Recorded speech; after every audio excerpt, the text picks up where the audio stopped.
Star Trek, the ultimate franchise. These are the podcasts of the Wakefield brothers.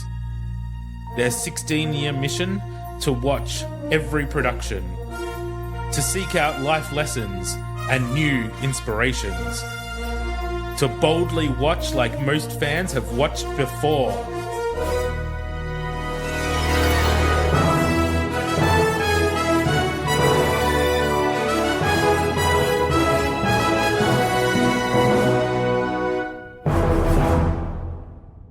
Welcome back to Temporal Directive, the Star Trek fan podcast rewatching the entire franchise in chronological order. I'm Gary. And I'm Tom. And this week, we're watching Star Trek Enterprise's Unexpected. But first... in Star Trek news coming out of San Diego Comic-Con just maybe an hour or two ago before we started recording... For those of you listening, we record on a Sunday, so I was up nice and early, Australian time, to watch the live panel. But for everyone listening now, it will be old news. In Strange New Worlds news, Martin Quinn, who was featured in the last season finale as Engineer Scotty, will be returning as a series regular. Nice. Not surprising, but cool. Killian O'Sullivan has been cast to play Roger Corby, Nurse Chapel's love interest in Strange New Worlds. The character did appear in the original series, so this is a recast character, but exciting that we're getting some more original series characters popping up in Strange New Worlds. I'm excited about that. Yeah, always good, that sort of thing. I love it. Yeah. So they didn't have a trailer or a Season 3 release date yet. Okay. But they did release a special extended clip from one of the upcoming episodes. If you haven't seen it, I suggest you get online and have a look because it's pretty cool. But yes, not a trailer. No release date yet, but it will be sometime next year. They also announced for Strange New Worlds, they are in very early stages of development in trying to work out a way to bring the musical episode to the stage. Really? Okay. So we could get Star Trek on Broadway. The all singing, all dancing Star Trek review. Oh, God. All right, that's Strange New Worlds news. As you are probably aware, Star Trek Lower Decks Season 5 will be coming out this year, and it will be the last season of the show. So sad. Sad face. And they did release a trailer, which I suggest everyone goes and looks at if they haven't already. The teaser that they released is very reminiscent of a Star Trek 6 teaser, you know, the final voyage of this beloved crew. So it's shot in the same, well, it's animated in the same style as that teaser, which I loved. And the new season will premiere October 24th and probably run through till almost Christmas. So I think that means for us, for this podcast, that we'll be doing some extra episodes for a few weeks in October through December. Sounds like it. I'm looking forward to that. Yeah. I'm looking forward to watching some decent Star Trek. Wow. With Lower Decks wrapping up, they did announce that a new series is in development, a brand new series. It is untitled at the moment, but it is being co-created by Lower Decks' Tawny Newsome, who plays Mariner in the show, and I think he's also on the writing team, maybe producing. Yeah, okay. Definitely involved in production somewhere. And this new series is going to be an action comedy with workplace comedy tones like The Office or Parks and Rec. So that'll be amazing. I think it's a good concept. It's a good concept to replace Lower Decks. I don't want Star Trek to become a comedy franchise. No, God, no. But if Lower Decks is going, I would love to fill that with something else that has that sort of like tone of respect of the franchise, but also can poke a bit of fun and have a bit of fun. Yeah, that flavour is a very good one, isn't it? Yeah. It sort of sits really well. Yeah. They also had some Starfleet Academy announcements. They released the logo, which looks pretty cool. But they also announced some returning actors to the show. So returning actors from Discovery. So not a surprise. Tilly will be returning, which they kind of talked about in Discovery that she was heading off to the academy to teach. So that's pretty exciting. But also Admiral Vance will be back.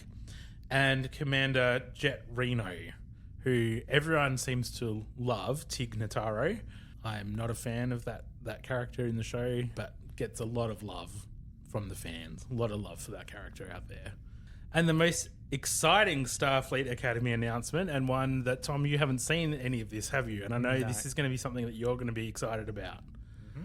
Returning to Star Trek, Robert Picardo will be returning in Starfleet Academy. Okay, as... They have not said. Oh. But theoretically... Yeah. The Doctor's program could still be running. It should, yeah. It should still be available. Well, it's 900 years in the future, so we'll see. But still, Robert Picardo is a Star Trek veteran, and I know you're a big fan of that character. Absolutely. So, that'd be amazing. That I would be, super. I'd be very happy with that. I thought you would be. Yeah, that'd be awesome. Okay. I would be disappointed if he wasn't the Doctor. I would be very disappointed though. So if he comes back and he's not that character, I would probably be a little heartbroken. What if he's playing a Zimmerman future generation descendant? Depending on how it's done, I suppose I might be able to live with it. Anyway, exciting times for fans of Voyager. In other Star Trek news, Section 31, the TV movie spin-off from the sort of Emperor Georgiou storyline of Discovery, they released a teaser trailer as well as the official logo and stuff for that. Now, this looked very different to what I was expecting, and I'm guessing you haven't seen this. I have not. All right, well, we might just pause for a second and we might watch that trailer and get your reaction to it because...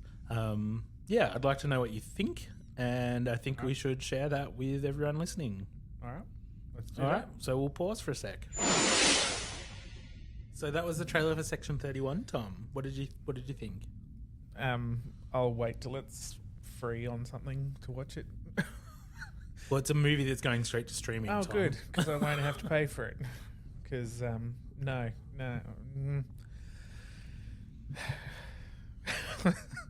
I don't know what to say. It's bad. It's just. I'm speechless of how bad it is.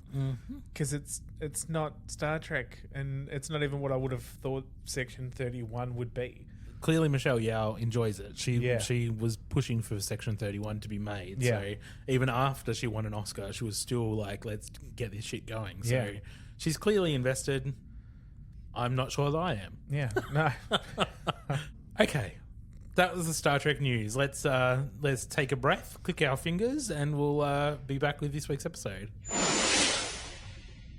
This week, we're watching Star Trek Enterprise's Unexpected. It was written by Rick Berman and Brennan Braga, also known as the creators. Directed by Mike Vahar, who had directed 21 episodes of Star Trek previously. The original air date for this episode was October 17th, 2001. And the IMDb synopsis: a ship feeding off Enterprise's warp field is exposed after the crew ignites the plasma exhaust.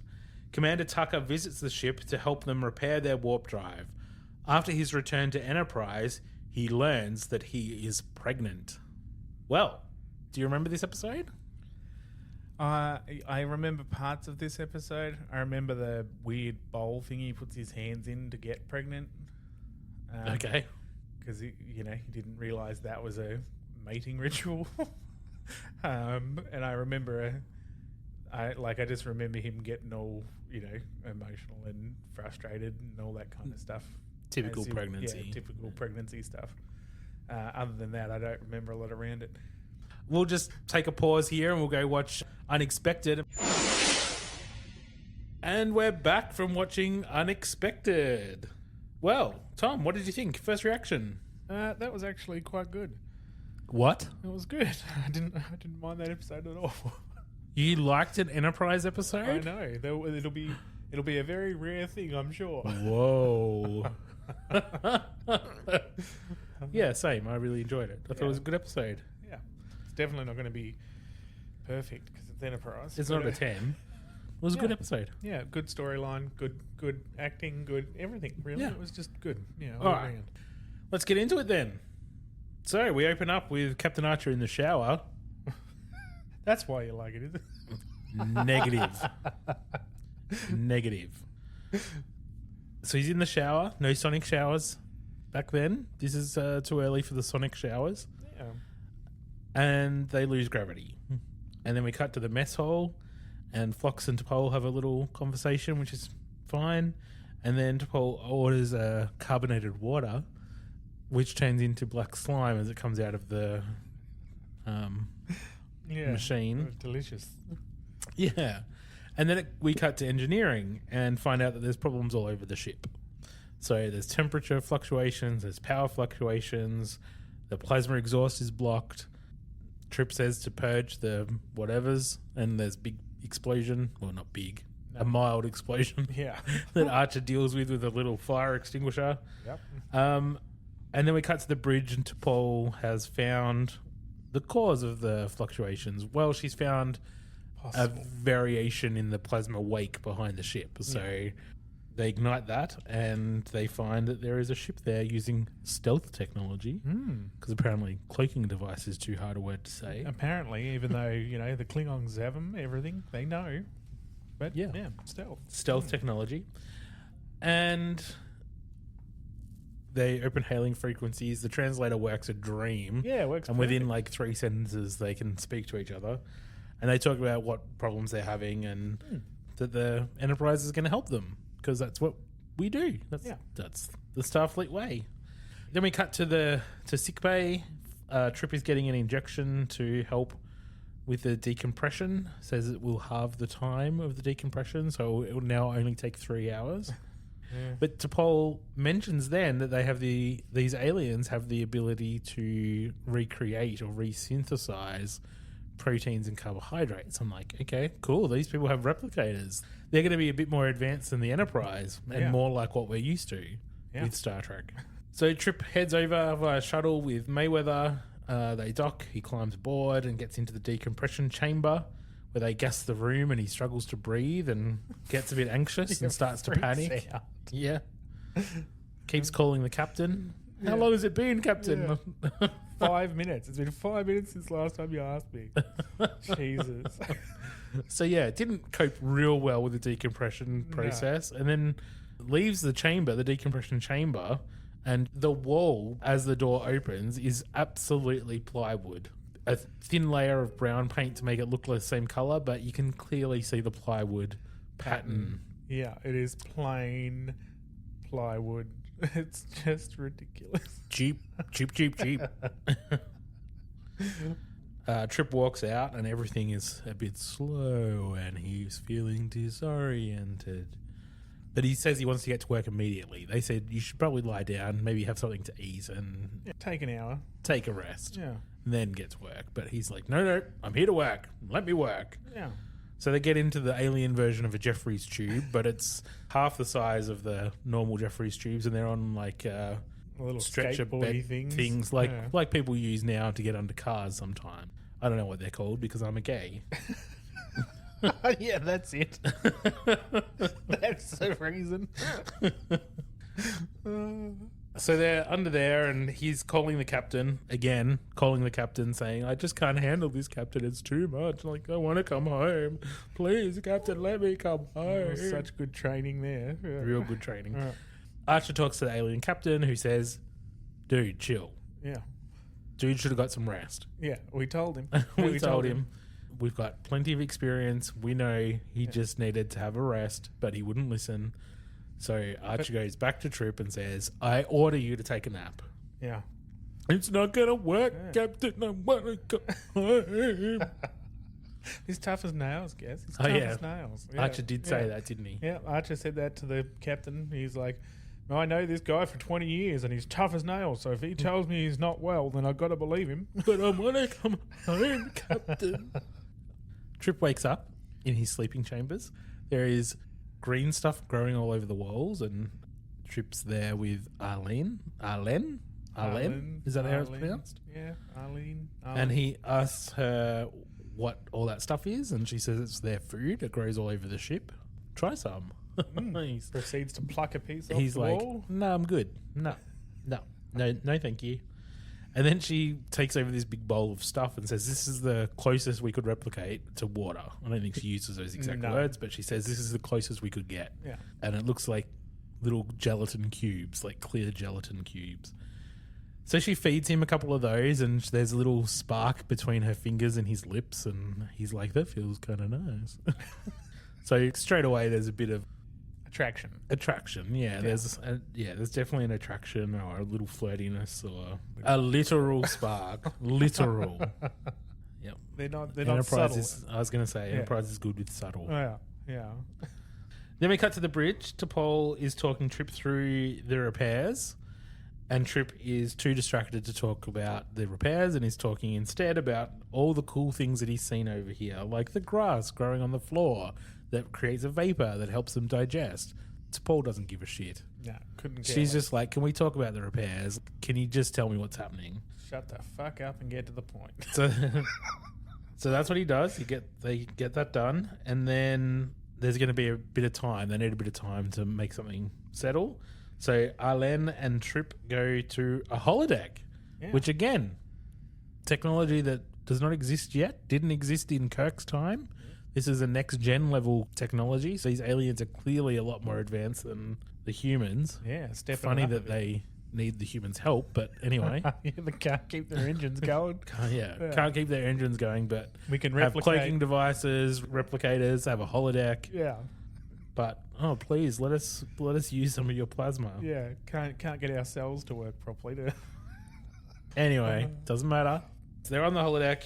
She's showing him her home where she grew up, or a town or something, and then suddenly they're on a boat and they're getting a bit flirty, talking about how their bodies work. She materializes a bowl of granules and says, we're going to play a game. Yeah, let's play a game. yeah, okay, well, maybe not like Jigsaw, but but yeah, so she says we're going to play this game, and they put their hands in these granules, and suddenly she can read his mind. Your favorite fruit is catfish. What's mine? But she refers to it as a game, so he just plays along and harmless. It's all good, all fun. And then she gets called away, so the simulation ends and off she goes. And then Trip's off the ship. Trip's gone. He's getting back on the shuttle with Mayweather to go back to Enterprise, and the Xyrillians, they have a face-to-face communication now that everything's working, so they can actually see each other on the view screen, and everyone says thanks and thanks for that. Good job, and we'll see you later. And off the Xyrillians go.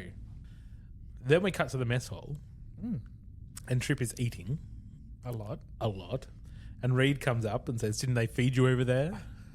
And then they have a bit of a conversation about the Xyrillians and what they were like, and Trip says that he made a friend, Arlen, who had a certain sensuality about her. And then he notices something on his wrist. And Reed says, well, maybe you should probably go to the sick bay. Like, you could have been allergic to something and you need to go find out what that is. Yeah, which is a fair enough statement. Makes sense. Yeah. So Trip goes to sick bay, and turns out it's a nipple that's growing on his wrist. And Fox says that he's pregnant. Surprise! Should have worn gloves. Never put your hands in a bowl of granules without protection. So Archer and T'Pol there. They do a bit of a scan to find out some more information, find out what's going on. And Flock says that Xyrillian men are hosts to the embryos and the babies, but all of the genetic material is from the female. Like a virus. Yeah. Like what the facehugger does in Alien. Yeah, just implants and leaves. Thanks for that. Does that mean we're going to get a chest bursting scene later on if it hadn't ended the way it did? You just never know. That would have been amazing. I would have liked that. You just never know what Xyrillian birth is like. Could have been. So Trip has a lot of questions, like how the heck did I get knocked up? That doesn't make any sense at all. T'Pol is fantastic in this. She's like, great. 3 days. 3 days and you couldn't contain yourself. I didn't do anything, I promise. I didn't do a thing. I was a gentleman the whole time. Didn't lay a hand on her. She says that depends on your definition of being a gentleman. I thought she was great in this scene. Yeah, she was. And Archer's kind of smirking the whole time as well, and it plays very funny. But I can't help but think if Trip was a woman and had been accidentally impregnated by a Xyrillian man, would it have been played as lighthearted? Probably not. It probably wouldn't have been as lighthearted, no. Although it's hard to say. I mean, at the time this was made, they wouldn't have done it that way, would they? Like, they've specifically done it with a man so that they could make fun of it as they did throughout the episode. And I don't think they would have done that with a woman at the time period that this was made. It just wouldn't have made an episode like that. So yes, Archer is smirking, giggling the whole time. T'Pol's even making jokes about it. And Flock says that you can't extract the embryo. So let's go find the Xyrillians and see what they can do. Trip does ask for secrecy because he's embarrassed or ashamed. But he goes to engineering and he gets cranky about a handrail on a lift of all the things. Just, silly thing to get cranky about. But, they're really leaning into that stereotypical pregnancy trope of I eat too much and I get emotional and all those sorts of things. So, they're really leaning heavy on that. So he's cranky about this handrail. Then it cuts to the mess hall and they say it's been 8 days since they've started looking for the Xyrillians again and they can't find them. Trip goes through the mess hall to get to the captain's dining room with Archer and Phlox having dinner. And he's very paranoid that everyone in the mess hall and on the ship are talking about him and whispering and laughing at him behind his back. And he shows that he's developing a second nipple underneath the first one. And they kind of tell him that, we haven't found the Xyrillians yet, so you might have to start thinking about the fact that you might have to carry this to term. And Trip says, I've never had any intention of being a working mother. Okay, well, there is a word for male parent. Yeah. And it's father. Yeah. I'm not sure why he said mother, but okay. Anyway, I just think gender is a bit funny in this episode, and I think our understanding of gender has changed a lot. Yeah, absolutely. Since 2001, when this episode aired. And maybe now they would be a bit more careful with the kind of language that they use. Absolutely. Anyway, he's overeating, stuffing his face full of what looked like delicious pasta. I say as someone who hasn't had a carbohydrate in 3 months. So yes, they're talking about Trip's postnatal responsibilities and he's freaking out a little bit. And Flock says you may very well be putting those nipples to good use pretty soon. Archer informs him that this is actually the first interspecies pregnancy with a human, which is interesting. Yeah, which I found very funny. How long have Vulcans been around Earth? 80 years, 80, 90 years. Right, so they've been there for 80 to 90 years at this point, and we know that that species alone is compatible with humans. Yeah. So for 80 or 90 years, not a single human Vulcan has happened. No. At all. No. Ridiculous. Why is that ridiculous? Well, because it's been 80 or 90 years. Surely that's happened at some point or another. Why? Have you met the Vulcans? I have, but well, I haven't. Well, yes, of course I have. Everyone has. No, but I know of the Vulcans, and you would. It's clearly a thing that does happen. Is that the Vulcans and humans do intermingle? I Not suppose much. It's early days, I suppose, but still. And there's other species that are clearly around, and have been around for a long time. Well, at maximum 90 years. First contact was 90 years ago. Yeah. So even if we say 50 years for other species, a couple other species to drop down, so in 50 years there hasn't been any other intermingling. Just seems odd. Probably not. Have you seen how xenophobic half these people are? Well, they're all racist. They're all racist towards Vulcans. They're all standoffish with other aliens. Yeah, I suppose. I don't think they've actually done much exploration. I don't think there's many other aliens around. No, but there's Phlox is there on a special diplomatic exchange program. Yeah. It's not that there's like an influx of alien races coming to Earth all the time. No, but we've got the pilot. Is it what's his name? The one that Mayweather. he used to be on a transport ship. So, Running cargo from colony to colony. Yeah, so he was out in space for a long time and met different species, went to different planets, had all these different experiences that the others haven't had. And he's just one kid called a boomer that has had this, grown up with many different species. Yeah. So he's only one kid. So there'd be plenty out there that have had that experience. And you're telling me that that hasn't happened over these years? Apparently not. That just seems very... According to the history books, no. According to history, it just seems very strange that hasn't happened. Okay. It just was odd. I didn't like it. Sure. Fine. But, yep. You didn't like it, you didn't like it. Made sense to me. Didn't make sense to me. So, after that conversation, they have found the Xyrillians. They're hiding behind a Klingon ship. This is a good time to bring up one bit of trivia that I found for this episode, is that the Klingon ship is the same design as the original series because this was meant to show that the Klingon ships are slow to evolve because the Klingons don't necessarily consider the upgrades necessary. If the design works, why change it? So then Archer decides to hail the Klingons instead of the Xyrillians. I'm not sure why, but he did. That's what he did. So dumb. Could have just sent out a wide hailing call to wide Exactly. message. He should have the Xyrillians' own... Phone number. Yeah, that's right. He should have the Xyrillian phone number. That's right. He should. Yeah. He should be able to go to them and not... 1-800 Xyrillian. Exactly. That's right. It's their own private number. He shouldn't have to worry about anyone else. And he wouldn't even have to inform the Klingons at all that they're there. And he could just tell them to, move away and get away from the Klingons before you get killed. But that didn't happen. No. So they talk to the Klingons who shoot at the Xyrillian ship, get them in a tractor beam and want to destroy them. And they try to talk the Klingons out of it, but only T'Pol can actually understand the Klingons because she's got more experience with the Klingons than the humans. So she exaggerates some truth and stops the Klingons from blowing everyone up, which is good. Then, very quickly, the Klingons and Trip appear on the Xyrillian ship, and the Klingons are going to let the Xyrillians go in exchange for some hollow emitters. I don't think they call them hollow emitters, but that's what I'm used to because I'm watching Voyager at the moment in my downtime. I just watched Nemesis, so this is so much better. Trip tells Arlen that he's pregnant, or shows her the lump or bulge where he's on the side where he's growing.